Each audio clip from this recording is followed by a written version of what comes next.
अवनी शर्मा परिवार की लाडली बेटी है। उसके जन्म के 3 साल बाद उसका भाई विनोद हुआ। परिवार में बड़ी होने के कारण बचपन से खुद के भाई के सभी निर्णय अवनी ही लेती आ रही है। भाई कौन से कपड़े पहनेगा, किस स्कूल में जाएगा, यहाँ तक कि कौन से खिलौने उसके लिए घर में आएंगे। इतना ही नहीं, बढ़ती उम्र के साथ अवनी ने पूरे परिवार की जिम्मेदारी अपने ऊपर ले ली थी। घर के सामानों की लिस्ट करना, लाइट बिल, मेहमानों को क्या देना है, घर की कौन सी चीज कहाँ रखी है और बहुत कुछ। अवनी की माँ पाठशाला में टीचर थी, घर पर बच्चों का ट्यूशन भी लेती थी, इसलिए बहुत ही कम उम्र से अवनी एक जिम्मेदार बेटी बन गई थी। अवनी के स्वभाव की माता पिता और मोहल्ले वाले हमेशा तारीफ करते थे। अवनी 22 साल की हो गई थी और उसके लिए रिश्ते आना भी शुरू हो गया था। इस बात को लेकर अब अवनी के घर में रोज झगड़ा हो रहा था। बेटा एक बार देख तो ले, मैं आज तक तुम्हें 200 लड़के दिखा चुकी हूँ। किसी लड़की में क्या कमी है बता तो सही। ये नहीं चाहिए, वो नहीं चाहिए। तुम्हारे लिए क्या सफेद घोड़े पर बैठकर कोई राजकुमार आने वाला है? माँ, मैं बूढ़ी नहीं हुई हूँ, मैं अभी सिर्फ 23 साल की हूँ। आपको मुझे इस घर से भगाने की जल्दी हो गई है क्या? मुझे कोई नहीं चाहिए, ना ही आपके दिखाए हुए 200 तस्वीरों में से कोई, और ना ही सफेद घोड़े पर आने वाला राजकुमार। मैं आज आपको साफ साफ बता रही हूँ, मुझे शादी ही नहीं करनी। मुझे पता है बेटा, तुझे मेरी इस घर की, तुम्हारे पिता की, भाई की हमेशा चिंता लगी रहती है। मुझे इस घर की कौन सी चीज कहाँ रखी है, इतनी सीधी सी बातें भी नहीं पता। बचपन से इस घर की पूरी जिम्मेदारी तुमने उठा रखी है। तुम्हारे होने की, मौजूदगी की मुझे भी आदत हो गई है। लेकिन बेटियां कितनी भी प्यारी क्यों ना हो, एक उम्र के बाद लड़कियों को अपना मायका छोड़कर अपने ससुराल जाना ही पड़ता है। ससुराल ही लड़कियों का असली घर होता है। ओफो माँ, मुझे प्लीज लेक्चर नहीं चाहिए। यही मेरा घर है, आज भी, कल भी, और हमेशा यही घर मेरा रहेगा। देख अवनी, इस घर के दरवाजे तेरे लिए हमेशा खुले हैं। तू जब मन चाहे यहाँ आ सकती है। लेकिन रहना तो तुम्हें अपने ससुराल में ही पड़ेगा, क्योंकि आज तू जिस घर के लिए, जिस घर की जिम्मेदारियों के लिए शादी नहीं कर रही है, कल इस घर में इस घर की बहू आएगी और जो जिम्मेदारियां, जो घर तूने बचपन से अपना बनाया हुआ है, वो सब कुछ पल भर में तुमसे छीन लेगी। अब इसमें उसकी भी कुछ गलती नहीं है, क्योंकि हर लड़की का घर उसका ससुराल होता है। इसलिए मैं चाहती हूँ कि कल कोई आकर तुझसे ये घर छीन ले, उससे पहले तू इस घर के ऊपर से अपना हक छोड़कर शादी कर ले और अपनी एक अलग दुनिया बसा ले। और हक छोड़ना मतलब ये घर तेरा बिल्कुल भी नहीं रहेगा, ऐसा नहीं है। बस इस घर से ज्यादा तेरे लिए वो घर, उस घर की जिम्मेदारियां मायने रहेगी। माँ, आप और आपकी बातें मेरे सर के ऊपर से जा रही है, लेकिन फिर भी कह रही हूँ, मैं शादी करूंगी, लेकिन पहले इस घर को मेरी तरह संवारने वाला कोई आए तो सही। फिर मैं इस घर से अपना ध्यान पूरी तरह निकाल लूंगी और शादी करके अपना घर बसा लूंगी। आप ढूंढती रहना कोई ऐसा जो इस घर को मेरी तरह संभाल सके। हे भगवान, क्या करूं मैं इस लड़की का। कभी कभी मेरी बेटी इतनी जिम्मेदार है, इस बात पर मुझे गर्व महसूस होता है। लेकिन बेटा तेरी भी तो अपनी जिंदगी है, तू मेरी बातों को समझती क्यों नहीं? बड़ी बहन ऐसी घर पर बैठी है बिना शादी के, कोई इस घर में अपनी बेटी कैसे देगा? तुम मत छोड़ इस घर के ऊपर का तेरा अधिकार, बस शादी कर ले, ताकि कल जाकर तेरी भाई की शादी में कोई रुकावट ना आए। अब अरुंधति ने काफी गहरी बात कह दी थी। अरुंधति की ये बात सुनकर सुबह से जिस चेहरे पर गुस्से की लकीरें छाई हुई थी, वो लकीरें तुरंत उदासी में बदल गई थी। अरुंधति की बातें सुनकर कुछ पल के लिए अवनी शांत होती है और अरुंधति के हाथ में लड़के की जो तस्वीर थी वो अपने हाथों में लेती है। मैं बताती हूँ आपको सोचकर। अवनी की बात सुनकर अरुंधति की जान में जान आती है, क्योंकि अब तक जैसे ही घर में शादी का नाम निकलता था, हमेशा अवनी गुस्से से लाल हो जाती थी।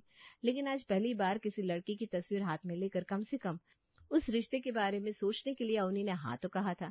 इसी बात से अरुंधति खुश हो गई, क्योंकि घर के अलावा आज अवनी पहली बार किसी और चीज के बारे में सोचने वाली थी।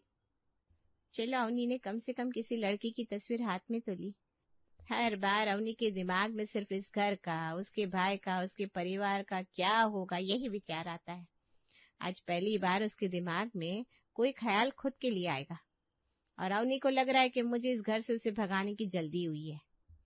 नहीं, मैं तो बस ये चाहती हूँ कि इस घर को अपनी पूरी दुनिया मानने वाली मेरी अवनी जल्दी से जल्दी अपनी खुद की दुनिया बसा ले, क्योंकि जिस घर को अवनी अपनी दुनिया समझ रही है, असल में ये घर इस घर की लक्ष्मी की दुनिया है। और इस घर की लक्ष्मी के आने के बाद मैं मेरी बेटी को तकलीफ में नहीं देखना चाहती। इसलिए जल्दी से जल्दी मैं अवनी को इस घर से विदा करना चाहती हूँ। प्लीज बेटा, मुझे गलत मत समझना। अगले कुछ दिन घर में बिल्कुल शांति थी। कुछ महीनों तक सोचने के बाद एक दिन अवनी अरुंधति से कहती है, माँ, मैंने हेतल आंटी को 2-3 बार हमारे घर पर आते हुए देखा। क्यों आई थी वो? कुछ काम था क्या? यहाँ तू शादी के लिए तैयार नहीं हो रही और तेरे लिए रिश्ते पर रिश्ते आ रहे हैं। बेटी की शादी कब करोगी? हमारा भी लड़का शादी का है, लोग कह कर जा रहे। मुझे तो समझ में नहीं आता किस किस को क्या क्या जवाब दूं। माँ, मेरे सवाल का ये जवाब नहीं है। मैंने पूछा हेतल आंटी यहाँ क्यों आई थी? यही जवाब है तेरे सवाल का। हेतल आंटी यहाँ तेरे लिए रिश्ता लेकर आई थी, उनके बेटे के लिए तेरा हाथ मांगने आई थी। अरे वाह हेतल आंटी, आपने तो मेरा काम ही आसान कर दिया। अब शादी भी होगी और इस घर से दूर जाना भी नहीं पड़ेगा। पास में ही ससुराल, पास में ही मायका। माँ, आप हेतल आंटी को हाँ कह दीजिए, मैं शादी के लिए तैयार हूँ। अरे नहीं बेटा, हेतल आंटी हमारे यहाँ पास में ही रहती है, बस 2 गली दूर। मैं चाहती हूँ तो किसी अलग शहर में जाए और मजे से रहे। माँ, आप चाहती है ना मैं शादी करूँ, तो बस हेतल आंटी को हाँ कर दीजिए। एक ही शहर में ससुराल और मायका दोनों रहेगा, तो शादी के बाद भी मैं अपने मायके का अच्छे से ख्याल रखूंगी, अपने मायके की तरफ ध्यान दे सकूंगी। सिर्फ यही बात सोचकर अवनी ने हेतल का बेटा अर्णव उसके लिए शादी के लिए हाँ कर दी। अरुंधति एक ही शहर में बेटे की शादी करने के लिए तैयार नहीं थी, क्योंकि उसे पता था कि अगर एक ही शहर में रहेगी तो अवनी अपने ससुराल में ठीक से ध्यान नहीं दे पाएगी। लेकिन अवनी जैसे तैसे अरुंधति को मना लेती है और अगले कुछ ही महीनों में अवनी शादी करके अपने ससुराल चली जाती है। शादी के कुछ दिन बाद, अवनी, अब हमारी शादी को महीना हो गया है। मैंने सोचा शुरुआती दिनों में तुम कंफर्टेबल नहीं होगी, इसलिए मैंने तुमसे कुछ कहा नहीं, लेकिन देखो अब वर्क प्रेशर कम है, मुझे छुट्टियां भी मिल सकती है, तो मैं सोच रहा हूँ क्यों ना हम कहीं बाहर घूम कर आए। अरे ऐसे कैसे घूमने जा सकते हैं? विनोद की 15 दिन बाद एग्जाम है। पहले ही शादी की वजह से उसकी पढ़ाई का काफी नुकसान हो गया है। अब मैं घूमने चली जाऊंगी तो वो अपनी पढ़ाई की तरफ बिल्कुल ध्यान नहीं देगा। उसका लास्ट ईयर चल रहा है ना, एग्जाम थोड़ी ना बार बार आते हैं। हम फिर कभी घूमने चले जाएंगे। अरे वो बच्चा थोड़ी ना है कि जो उसे सामने बिठा कर पढ़ाना होगा। समझदार है, होशियार है, अपने आप पढ़ लेगा। मुझे अभी घूमने नहीं जाना। बचपन से ही मैं विनोद से एग्जाम की तैयारी करवाती आई हूँ, और उसके कॉलेज के लास्ट ईयर के एग्जाम की तैयारी भी मैं ही उससे करवाऊंगी। शादी होकर महीना 1.5 महीना बीत गया था, लेकिन अवनी के पैर ससुराल में टिक ही नहीं रहे थे। जब देखो तब वो अपने मायके में पड़ी रहती थी। जब से शादी हुई थी तब से अर्णव अवनी से कुछ भी कहता था तो अवनी उसके मुंह पर सीधा मना कर देती थी। यहाँ तक कि अवनी ने अर्णव को घूमने जाने के लिए भी मना कर दिया था। कुछ दिनों बाद, अवनी, अवनी, मेरी शर्ट नहीं मिल रही है, कहाँ रखी है तुमने? तुम्हारी शर्ट ढूंढ कर देने के लिए तुम्हारी अवनी घर में तो होनी चाहिए, और वैसे भी तुम्हारी शर्ट ठीक से रखे इतनी फुर्सत कहाँ है तुम्हारी अवनी के पास? माँ, आप चाय नाश्ता क्यों बना रही हो? अवनी कहाँ है? अवनी गई है अपने मायके। शायद तुम्हें पता नहीं है, हमारे घर का रोज का चाय नाश्ता मैं ही बनाती हूँ। दिन भर अवनी अपने मायके में पड़ी रहती है, बस रात को यहाँ आती है और जैसे ही सुबह होती है फिर से गायब। पहले सोचा था कि उसे अपने मायके से कुछ ज्यादा ही अटैचमेंट है, कुछ दिनों में ठीक हो जाएगा, वो अपने घर में घुल मिल जाएगी, लेकिन वो अपने घर की तरफ थोड़ा भी ध्यान नहीं देती। शादी को 1.5 महीने से ज्यादा हो गया, लेकिन हमारे घर में शक्कर का डब्बा कहाँ रखा है इतनी बात तक उसे पता नहीं, न जाने कैसे होगा। जाने दो माँ, शादी को 1.5 महीना हो जाने के बावजूद मेरे पसंद की एक चीज पता नहीं आपकी बहू को। 1.5 महीने में आपकी बहू ने मेरे पास बैठकर 2 घंटे भी ठीक से बात नहीं की है। वो मुझे वक्त ही नहीं देती, तो इस घर को क्या खाक वक्त देगी? फिर भी चलो, अभी हमारी नई नई शादी है, शायद कुछ दिनों बाद अवनी के बर्ताव में बदलाव आ जाएगा। एक के बाद एक दिन बीत रहे थे। अर्णव और हेतल को लगता था कि आज नहीं तो कल अवनी अपने ससुराल को अपना लेगी। जैसे वो अपने मायके की छोटी छोटी चीज याद रखती है, उनमें इन्वॉल्व होती है, इस तरह ससुराल की बातों की चीजों में भी इन्वॉल्व होगी। लेकिन शरीर से थोड़ा बहुत मायके से दूर हो जाने के बावजूद भी अवनी मन से मायके से दूर नहीं हो पा रही थी। बहू, सुबह सुबह इतना तैयार होकर कहाँ जा रही हो? माँ जी, वो मैं आपको बताना भूल गई। गांव से मेरे मामा जी आ रहे हैं, उन्हें मेरे हाथ की खीर बहुत पसंद है। आज मैं खास उनके लिए सब कुछ उनकी पसंद का बनाने वाली हूँ। अच्छा, लेकिन सुनो, आज हमारे घर पर भी मेरी कुछ सहेलियां आने वाली है। मैं सोच रही थी रोज तो तुम अपने मायके जाती हो, बस आज के दिन मेरा हाथ बटा दो। तुम्हारे मायके में तुम्हारी माँ भी तो है ना, तो वो अकेले इंसान का खाना तो बना सकती है, लेकिन हमारे घर पर ज्यादा मेहमान आने वाले हैं। माँ जी, आप अपनी सहेलियों के लिए कुछ ऑर्डर कर लीजिए ना। आपको तो पता है मेरे मायके में मेरे बिना पत्ता भी नहीं हिलता। मेरी वहां बहुत जरूरत है, और वैसे भी मामा जी सिर्फ मेरे हाथ की खीर ही खाते हैं। हेतल को मदद करने के लिए मुंह पर मना करके अवनी अपने मायके में चली जाती है। तभी उसे देखकर उसकी माँ कहती है, अरे बेटा, तू यहाँ क्यों आई? कल हेतल बहन मुझे बता रही थी तुम्हारे घर पर उनकी सहेलियां आने वाली है। आज तुम्हारे घर पर बहुत काम है, रोज का ठीक है, लेकिन आज तुम अपने ससुराल जाओ, वो सभी तुमसे मिलने के लिए आ रही है, तुम्हारी वहां ज्यादा जरूरत है, मैं यहाँ का देख लूंगी, जाओ बेटा। माँ मैं चली जाऊंगी 10 मिनट माँ जी की सहेलियों से मिलने। और रही बात उनके लिए कुछ बनाने की, तो उन्हें क्या पसंद है क्या नहीं मुझे क्या पता, माँ जी खुद बना लेगी या फिर ऑर्डर कर लेगी। और वैसे भी आज हमारे घर पर मामा जी खास मुझसे मिलने के लिए आ रहे हैं, और तुम्हें पता है ना मामा जी सिर्फ मेरे हाथ की खीर खाते हैं, तुम्हें वैसी बनानी आती कहाँ है। अरे तो बनाने देती ही नहीं है, अगर बनाऊंगी तो मुझे भी आ जाएगी। अब तेरी शादी हो गई है बेटा, अपना घर देख, हर बार मायके में आने की, मायके की चीजों में दखल अंदाजी करने की कोई जरूरत नहीं है। मैंने तुझे प्यार से कितनी बार समझाया, तो समझती क्यों नहीं। घर पर मेहमान आ रहे हैं और घर की बहू यहाँ वहाँ घूम रही है, तो कैसा लगता है। ससुराल में जो आ रहे हैं वो मेहमान है, और मायके में जो आ रहे हैं उनका क्या। माँ मैं आपकी बेटी हूँ, लेकिन आप मुझसे ज्यादा मेरे ससुराल वालों की तरफदारी करती हो, मुझे आपका कुछ भी नहीं सुनना। आप आपका भाषण बंद कीजिए और मुझे अपना काम करने दीजिए। मायके से दूर रखने के लिए अरुंधति ने अवनी की शादी की जल्दी की थी, लेकिन शादी हो जाने के बावजूद भी अवनी के बर्ताव में जरा भी बदलाव नहीं आया था। अवनी न अपने पति की तरफ ध्यान दे रही थी और न ही अपने ससुराल की तरफ। अब तो मायके की बातें अरुंधति ने अवनी को बताना भी बंद कर दिया था। अरुंधति हमेशा इसी कोशिश में रहती कि अवनी को वो उसके मायके से दूर रखे, लेकिन अरुंधति की सभी कोशिश नाकाम हो जाती थी। हर बार अपने ससुराल की चीजों को, बातों को नजरअंदाज करके अवनी अपने मायके में घुसी जाती थी। एक दिन, कहाँ हो तुम? मार्केट आई हूँ गिफ्ट खरीदने। भैया वो वॉच और डायरी दिखाओ ना। यार मैं अवनी के बारे में हमेशा उल्टा पुल्टा सोचता रहता हूँ, लेकिन मेरे बिना कुछ कहे उसे पता चल गया और वो मेरे जीत को सेलिब्रेट करने की तैयारी में भी लग गई।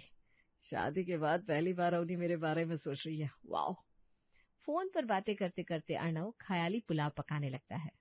कहाँ खो गए आप? अरे कुछ नहीं, वो बस। तुम कब तक घर आ रही हो? फिर हम घर से ही ऑफिस जाएंगे। ऑफिस क्यों? मुझे तो विनोद की कॉलेज में जाना है, आज उसका रिजल्ट है और मुझे पता है हर बार की तरह कॉलेज में फर्स्ट ही आया होगा। बस उसे खुश करने के लिए मैं तोहफा लेकर उसके कॉलेज जा रही हूँ। अवनी मुझे लगा ये तोहफा तुम मेरे लिए खरीद रही हो। मेरा प्रमोशन हुआ है और मेरे ऑफिस में आज पार्टी है, मैं तुम्हें सरप्राइज देना चाहता था, इसलिए कुछ बताया नहीं। अरे आज तो पॉसिबल नहीं होगा, आज मेरे भाई के लिए बहुत बड़ा दिन है, मैं उसी के साथ रहना चाहती हूँ। अब मैं बाद में बात करती हूँ, अभी थोड़ी जल्दी में हूँ। अवनी मेरी बात तो सुन। अवनी अर्णव की बात आगे सुने बिना ही फोन कट कर देती है। अर्णव के लिए भी आज बहुत बड़ा दिन था, वो चाहता था कि उसकी पत्नी उसके साथ रहे, लेकिन अवनी ने गिफ्ट तो दूर अर्णव को कांग्रेचुलेशंस भी नहीं कहा। वैसे तो अवनी की छोटी छोटी हरकतों की वजह से अर्णव हर रोज हर्ट होता था, लेकिन आज अवनी ने अर्णव को बहुत ज्यादा हर्ट कर दिया। ऐसे ही कुछ दिन बीतते हैं। अब अर्णव भी अवनी को नजरअंदाज करने लगा था, खुद की बातों से, चीजों से अवनी को दूर रखने लगा था। एक दिन, माँ मैं तुम्हें क्या बताऊं, कुछ दिनों से हमारे घर में इतनी शांति है कि आप पूछो ही मत। पिछले 1 साल से मेरा पति और मेरी सास हर वक्त मेरे सर के ऊपर बैठे रहते थे, अवनी अवनी अवनी करके मेरा जीना हराम कर रखा था। अवनी, रिश्ते रेत की तरह होते हैं, उन्हें अपनी मुट्ठी में ठीक से पकड़ के रखो, नहीं तो एक दिन तुम्हारे हाथ से सब कुछ छूट जाएगा, ससुराल भी मायका भी। माँ आपको ना कुछ भी बताना बेकार है, मेरा मायका मेरा है, वो मुझसे कोई नहीं छीन सकता। जो चीज समझाने के लिए अरुंधति ने अवनी की शादी की थी, शादी के बाद भी अवनी वो बात समझ ही नहीं पाई थी। इस बात से अरुंधति काफी दुखी थी। ऐसे कुछ साल बीत जाते हैं, जब मन चाहे अपने ससुराल आ जाती, जब मन चाहे चली जाती, ना कोई उससे कुछ उम्मीद करता, ना ही उसे कोई चीज बताता।